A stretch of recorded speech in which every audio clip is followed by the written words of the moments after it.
আসসালামু আলাইকুম। আমি মোহাম্মদ ইমদাদুল কাজ করতেছি মালয়েশিয়া থেকে বিমান টিকিট নিয়ে। আপনারা যারা এই মাসে সিঙ্গেল টিকিট নিয়ে বাংলাদেশে যাইতে চান কিংবা সামনের মাসের ১ তারিখ থেকে ৫ তারিখের ভেতর আপনারা খুবই লো প্রাইসে আমাদের থেকে বিমান টিকিট নিতে পারবেন ৫০০ থেকে ৫২০ টাকার ভেতর। আবারও বলছি সিঙ্গেল টিকিট, এটা হচ্ছে ইউএস বাংলা বিমান, ৩৫ কেজি আর হচ্ছে ঘাড়ে ৭ কেজি।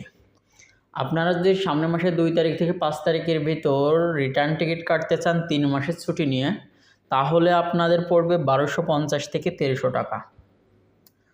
আর আপনারা যদি সামনের মাসের ২ তারিখ থেকে ৫ তারিখ কিংবা ১০ তারিখ বাংলাদেশ থেকে মালয়েশিয়া আসতে চান, তাহলে আপনারা ১০৪০ টাকা ২০ টাকা এরকম প্রাইস পড়বে। এটা হচ্ছে মালিন্দো এয়ারলাইন্স।